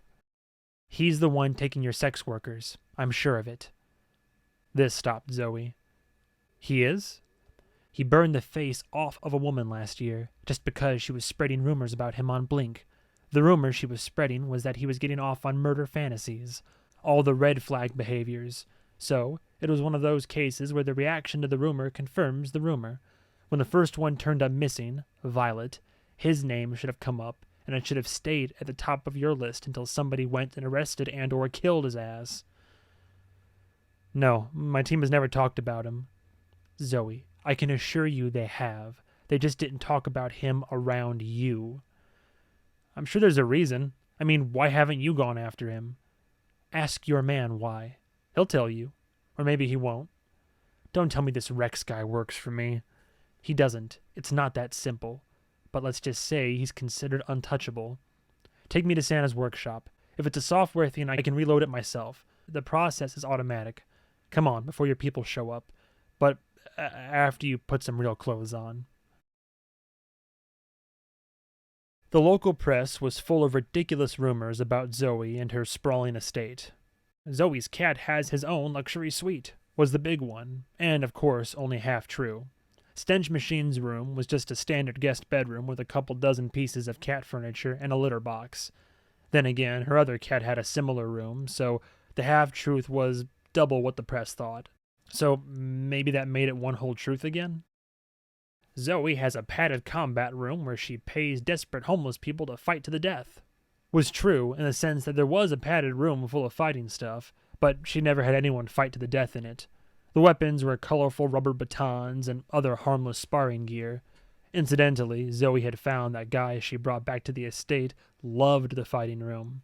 She'd take them in there and smack them with the foam sword, then watch their eyes light up. The rumors of a secret basement vault were entirely true, and came with a whole cottage industry of people speculating what was in said vault, all of whom were wrong. It was empty. But the strangest and least plausible rumor by far was that in Zoe's ballroom there was a nano-accurate parts fabricator that could crank out implants and accessories capable of giving any human the destructive powers of a minor demigod, or at least a tank.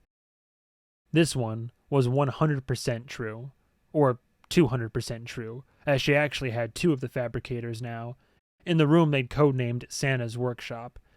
There are many frivolous and unnecessary rooms in the mansion, but this was definitely not one of them. The augmentations like those wielded by the crazy meat factory lady weren't legally available off the shelf, thank God. They were instead offered in a few shady facilities in the city, to varying degrees of quality.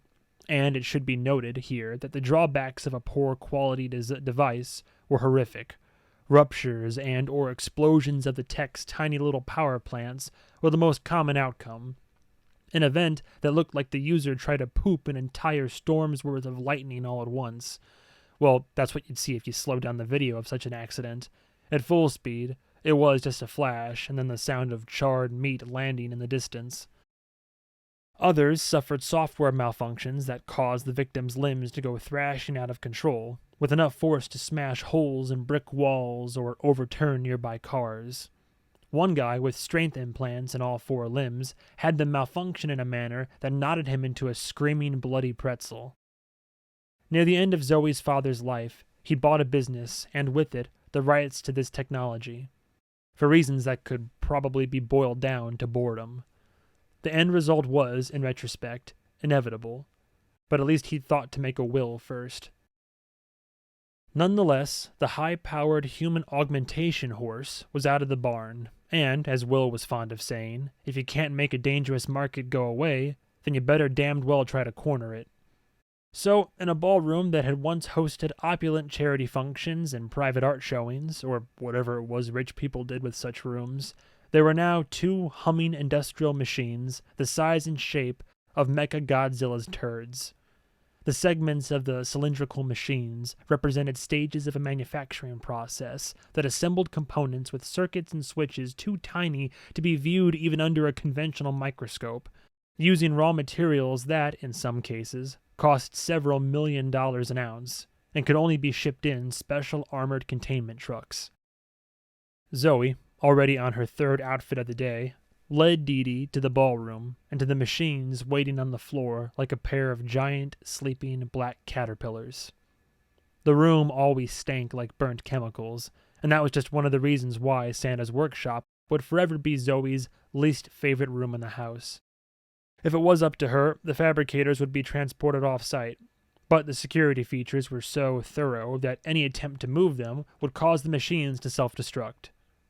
ZOEY hated getting too close to the fabricators, but Dee Dee strode right over to the nearest, woke up the control screen, and pushed around some holographic modules until it seemed to be doing what she wanted.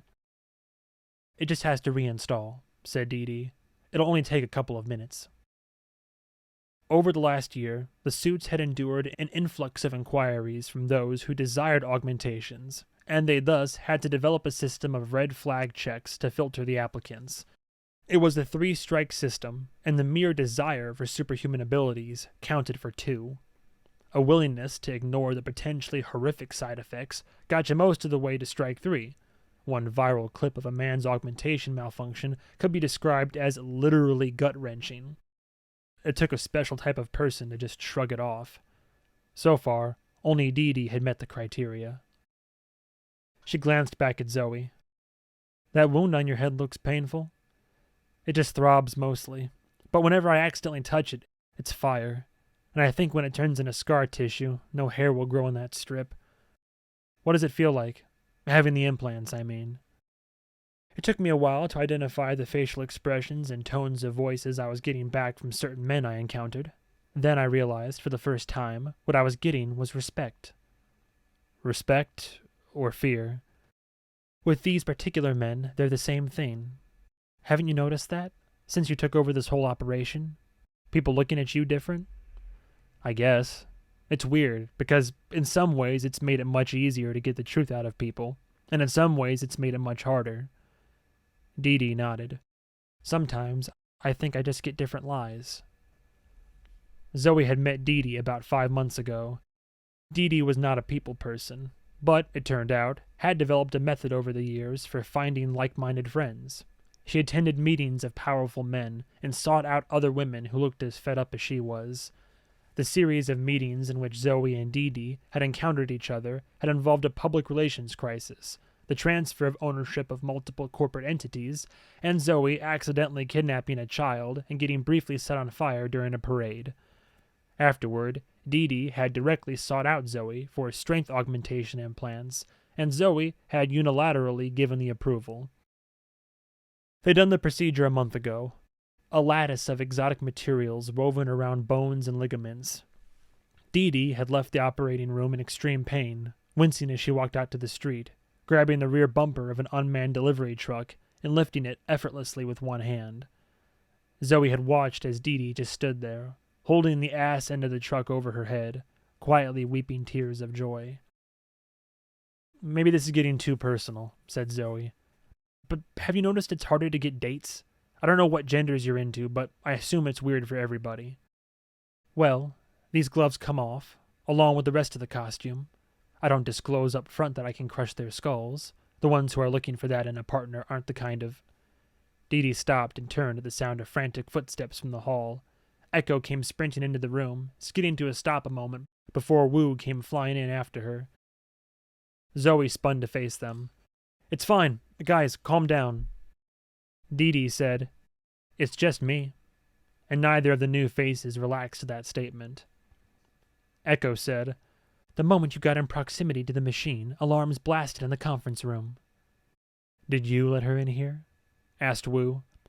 Dee Dee responded, "I didn't have to let her in. She lives here." "It's fine," said ZOEY. "She was in my room when I came out of the shower, fully dressed. Everyone was fully dressed the whole time. Don't bother asking how she got in because she's not going to tell you, just as she never told you any of the other times." "You left your garage door open," said Dee Dee, her attention already back on the control screen. "Her implants aren't working right. We're reinstalling the software.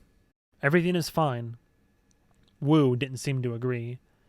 "The estate security system should have identified an intruder, regardless of how she got in."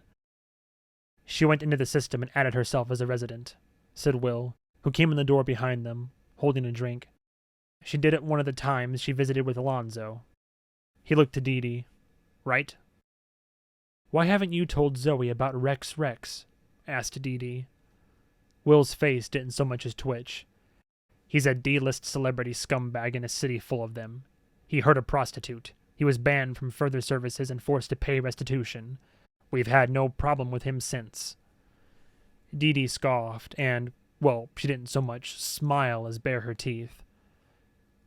I'll be curious to know what Zoe thinks of that antiseptic summary when she sees the photos. The screen on the fabricator chimed, and Dee Dee examined it, swiped away some messages, then tried to close her hand. She still could not make a fist. She cursed under her breath. Zoe said, she needs a surgeon/augmentation mechanic. We're still trying to find one, replied Will. It's a specialized practice, and a lot of them are getting scared off because of the danger and lawlessness involved. Plus, some seem to think the entire concept is spitting in the face of God. It won't be cheap. Are you okay with that? Zoe said, I'll cover it. Will didn't seem to approve, but said nothing.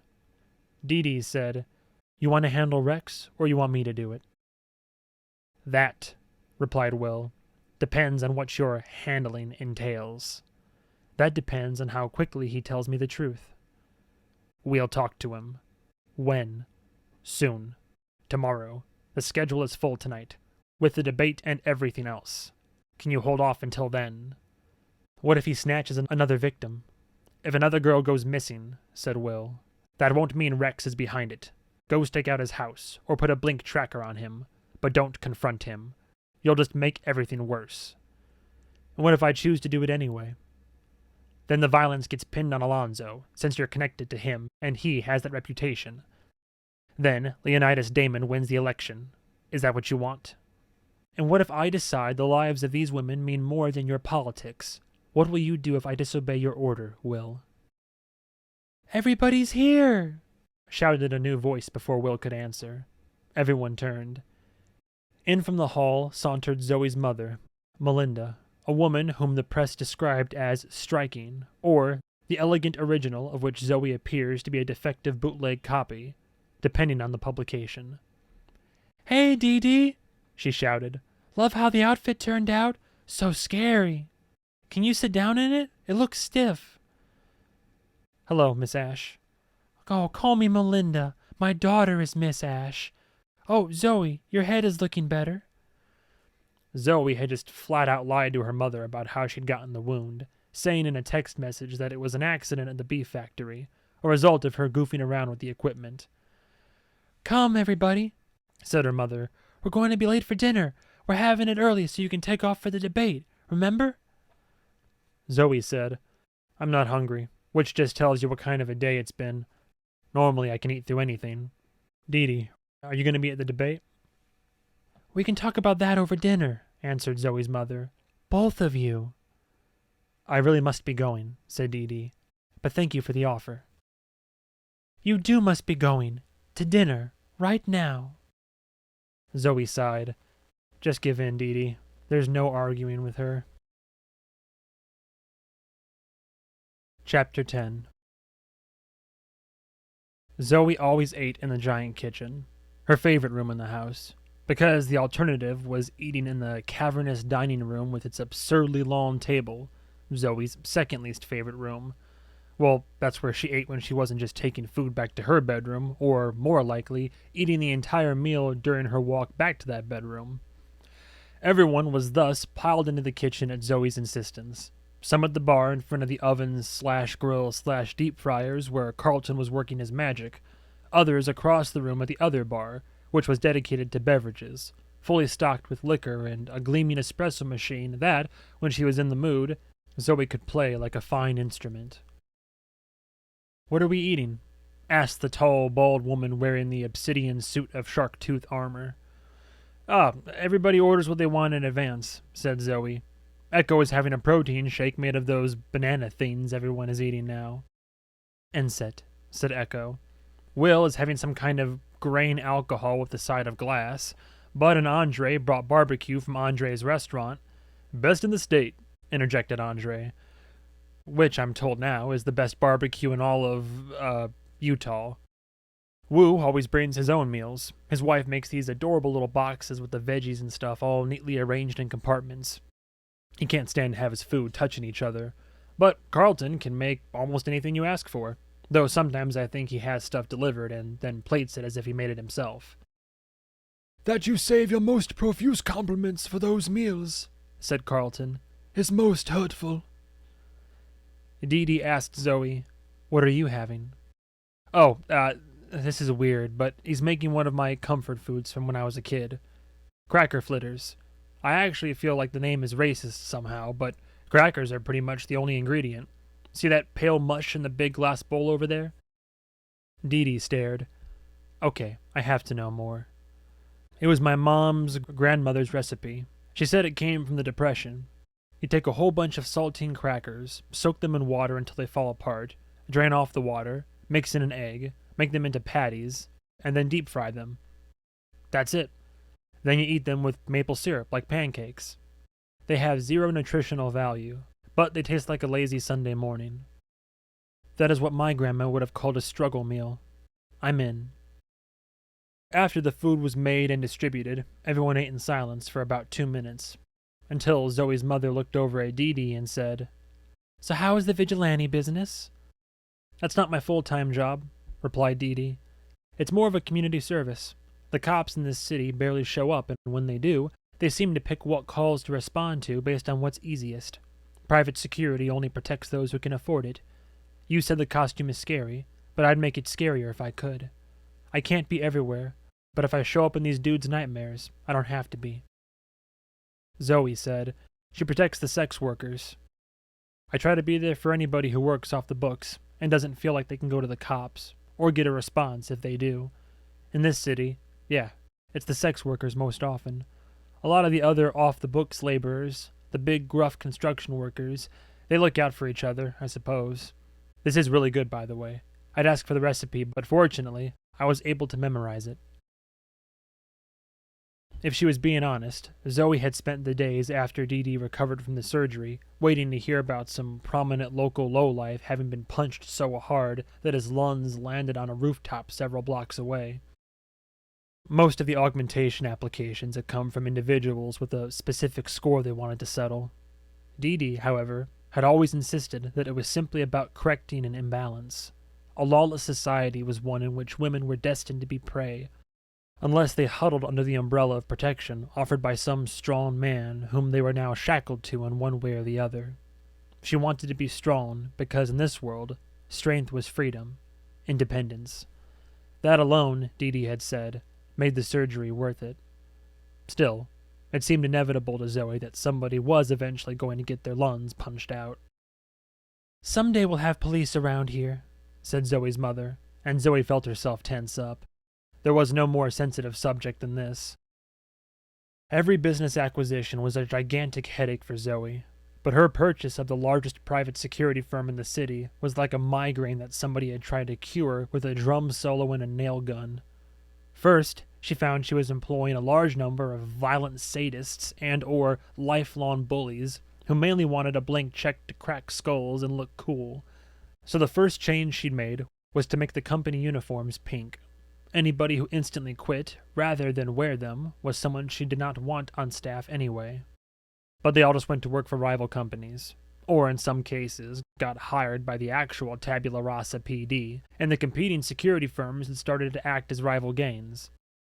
Especially those in the employ of actual criminal organizations. Pitched battles had been known to break out. Zoe just muttered, "Well, good luck to whoever tries to get that going." "It's crazy," her mother said to Dee Dee, "that nice people like you are forced to get violent just to keep things tolerable." "It's all violence," replied Dee Dee. "Violence, or the threat of it, is the only reason any of us can do anything. If you have a home, the only reason a bunch of scary people can't just come and take it from you is that promise of violence from agents of the state. Money only has value when it's backed by government, and there's no such thing as a government without guns." "In any case," said Will, "the hard part is making sure you're getting it right. You punish the wrong people, and everyone loses faith in the system real fast." "And by the wrong people, do you mean the innocent, or the ones who have the power to kick back?" "Let me put it this way. Since you've started patrolling around the red light district, has business for the sex workers gone up or down?" "I don't keep track. That's not my area." "I'll answer for you. It's gone down. Way down. Because for every one scumbag you scare off, You run off 10 normal customers who are terrified they'll get falsely accused and torn to pieces by the Obsidian Avenger. And since there's no due process or trial, they know they'll never get to prove their innocence. ZOEY asked, "Are you guys arguing about that Rex guy again? Somebody tell me what his deal is." Rex, corrected Bud. And for anybody listening, the guy's name is spelled R-E-X space W-R-E-X-X. So I'll just run that back again. Rex, corrected Bud. What? You said Rex. His last name starts with a W.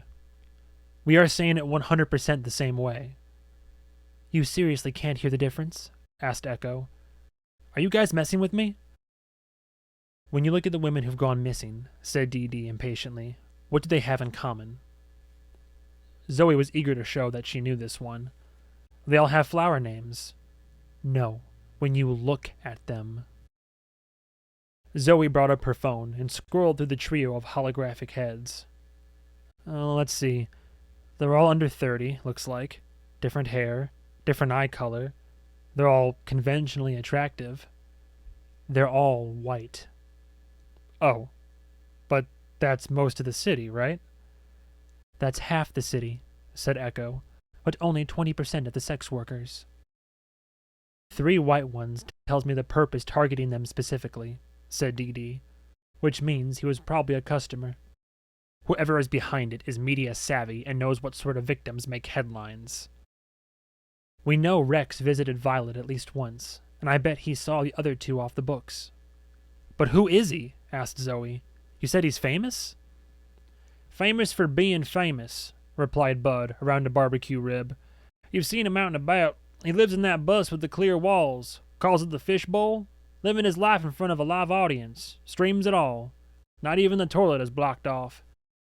He's also an activist for a whole lot of causes pertaining to the legalization side of things. Got a lot of fans, particularly among women. Been doing a whole lot of heavy lifting in terms of registering the vote. ZOEY groaned. Pieces were starting to fall into place, and they were forming a picture of a giant dog turd. Andre nodded. If Alonzo beats the polls and wins, it'll be due to last-minute deciders, the folks who haven't really gotten into election stuff until the final days. That's the kind of votes Rex can sway, the casuals. Did you just call him by his first or last name there? Asked ZOEY. Last. I swear I don't hear it. We have statistical models that show it's pretty much impossible for Alonzo to win without Rex's support, added Echo. Understand, it's not just him. He has a whole network of influencer friends who'd fall like dominoes if Rex turned on Alonzo. Dee Dee said, Not that this is relevant to your precious electoral strategy, but Rex had a favorite sex worker named Lyra Connor. Gorgeous red braids. He almost killed her during a session. She went into a private Blink group that night, warning other pros that this guy may not stay in the fantasy stage of his murder fetish much longer. But of course, that message didn't stay with the sex workers. It leaked to everybody, including the press and people on the opposite side of Rex's politics. He wasn't too happy about that. Then one day, Lyra's walking to work and a drone swoops down. It sprays this sticky liquid in her face. Then, a jet of sparks to ignite it. It was basically napalm.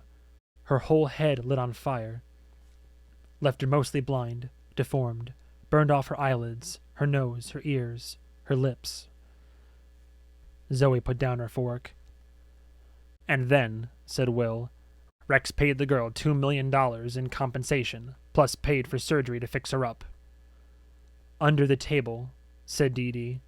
Nothing done legally. He denied all involvement, at least whenever there was a camera on. The man has a fetish, Will, for hurting women. Really hurting them. I'm not talking about some slaps on the ass. And nothing will come between a man and his fetish. That's all most serial killers are. Men whose brains have short-circuited to connect sex and murder. For one thing, rebutted Will, he has an alibi for at least 2 of the missing girls. Unless he hired someone to snatch them up, interrupted Dee Dee. And 2, the body we saw on display today was butchered. That was never part of his thing. Rage against women is his thing. His whole thing. That's what I saw up there, on those screens, splashed across the buildings. Rage. You saw what someone wanted you to see. If I thought Rex did it, I'd send you after him myself. No, you wouldn't. Not with the election coming. Well, I'd send you after the votes are in. Enough! Shouted Zoe's mother. No more talk about dark subjects at dinner. Zoe, tell me about your day, aside from the bad stuff. Aside from the bad stuff? I met some fluffy little cows. Ooh, did you get pictures? No, it seemed like it'd be in poor taste under the circumstances. Dee Dee, how about yours? What did you do this morning? Nothing interesting. Do you think I'm asking you because the answer might be interesting? People don't talk to entertain each other. They talk to connect. Come on, bore me. Dee Dee thought about it. I'm growing a little herb garden in the window of my apartment. Got 6 little pots. All but one of them has sprouted so far. See? That's great. I kill every plant I touch. It's like I put out a toxin or something. I always heard they like music, but apparently I'm playing the wrong bands. Zoe said, I think the cat was peeing on them. Wu said, May has taught her chinchilla how to hold small objects in its tiny little hands. For a while, anyway, before he starts eating them. That's good, replied Zoe, who did not understand most of that. She was pretty sure May was his wife, though. Andre said, My oldest son beat me in chess last night. First time ever. I didn't let him win, neither. You have children? Is everyone clear on what to do at the debate tonight? Asked Will. It's me, Zoe, and Andre. Echo is prepping at Catharsis. Bud is chasing down leads on the 3 girls. And yes, Dee Dee, if I could spare more people for that, I would. I assume you'll be stalking out Rex's bus, but if you stumble across any other leads, please let us know. I'll be clear on what to do tonight, said Zoe, right up until a reporter asks me political questions that have no possible right answers. I'm not worried about that. Do you remember the last time a reporter put a camera and microphone in my face and asked me about politics? When I had been drinking and was eating that mango? Zoe's mother barked a laugh. It had been at the open bar reception after a ribbon-cutting ceremony for a new clinic. A food stand was serving chili-dusted spears of mango that were dipped in boiling sugar and then dunked in ice water, forming a sweet glaze around the fruit that made a loud crunch when you bit into it. Zoe, who had begun drinking while the ribbon was still intact, had been in the middle of chewing a piece when the reporter asked her a question. She held up a finger like she was requesting the reporter wait until she finished chewing, but then she just took another bite. The reporter kept asking questions, and Zoe just kept eating her noisy candied fruit, making eye contact the entire time. We remember, said Andre. We've all seen the video, many times. Will said, That's why I'm not worried. There's nothing I can advise that would improve on that. But there's a lot of standing around and mingling before and after. That's where you can get into trouble. You know the rules for that? No smiling, said Andre. You've got to wear a serious face the whole time. You never know when you'll accidentally be smiling at some opponent or other unsavory character. Do you think you can handle the no smiling rule, Will? Asked Zoe's mother with a devilish smirk. You think you can avoid breaking into a giggling fit? Will didn't reply. Zoe said, I can't imagine finding anything whimsical about the event, no matter what anyone says or does. It's 2 people lying to an audience that is demanding they lie while also lying to themselves. The whole thing is a dour slog from start to finish. Where's it being held, by the way? On a pirate ship, replied Andre with a completely straight face. Zoe chuckled. No one else did.